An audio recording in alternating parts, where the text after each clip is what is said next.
Hello, I'm Katherine Pearson, and I'm going to be talking about 3 writing samples and some ways that the classroom supports early and emergent literacy. So these writing samples are from students in a kindergarten class. The activity in the photos involves selecting a stuffed animal from our collection, drawing a picture. We talked about labels this week, so adding labels and writing one sentence. So the first is Charlotte. Charlotte's writing is in the conventional spelling and sentence stage writing. She generally has the correct spelling of words, apart from a few that were tricky. The sentence says, Elu, I think that's how she's saying the seal's name, is laying on the beach. She has the correct punctuation and correct use of uppercase and lowercase letters for the most part. She spelled fin correctly in her labels and did a great job sounding out face and nose. There's sufficient space between her letters, and she correctly has the Y hanging down in the basement, which is something we've been talking about a lot, is making those letters that hang down below the bottom line hang down below the bottom line. And in her name, she does have some letters that are a little tall, but overall, she's doing a great job. And to me, it seems to be at the conventional spelling and sentence writing stage. Next is Evan. Evan's writing usually uses invented or phonetic spelling. However, he did have a little bit of a hard time, so he was copying a modeled sentence for his B in this example. He can typically write the first letter of a word or the beginning and ending sound of a word in his writing.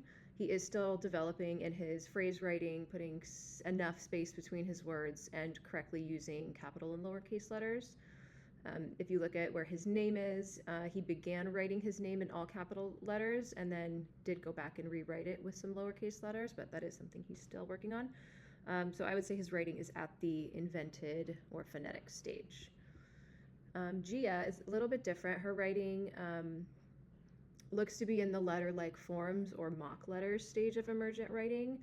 The letters and marks resemble letter-like shapes, and her writing still has some elements of the previous stage, I would say, of the wavy scribbles or mock handwriting. And I can see that she has Gia written on the bottom line and then has added an F and an L. Overall, I would say that this is in the letter-like forms or mock letter stage of emergent writing.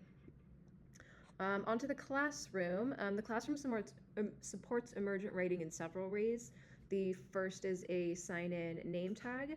So each morning when the students arrive, their job is to trace their name and answer the question. Every classroom has a Wyatt. This supports emergent writing as it encourages early writing skills and allows them to practice forming the letters of their name. We also do a fun rainbow name activity in the beginning of the year, and while they're not practicing writing their names in this activity, it does show the students the formation of the letters in their name, and we hang it up in the classroom all year, and it's just a nice little decoration for the room. Building their name with Legos, Unifix cubes, magnetic letters, and letter robots is incorporated often into their play and supports emergent writing and literacy. It's a hands-on, tactile way of manipulating letters and creating words.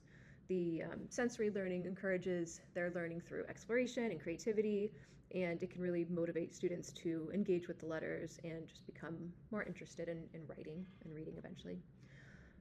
Lastly, modeling is so important as it shows the writing process to students. When teachers can show them how to perform a skill with the step-by-step visualization, students just have a better understanding of what they're expected to do.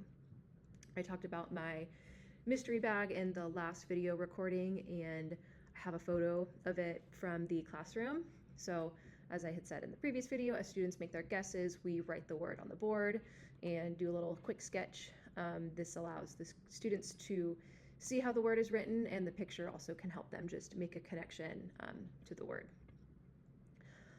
Lastly, each morning as a class, we read a morning message and have students come up to fill in the missing letters. So we do write the message in front of the students and then intentionally leave some letters out. And then kids are called up to come and write in what they believe is missing. And then the students are modeling how to write the letters to their classmates who are observing meeting. And we do make corrections if they do not write from top to bottom or if they have incorrect uppercase and lowercase letters. That's it. Thank you for watching.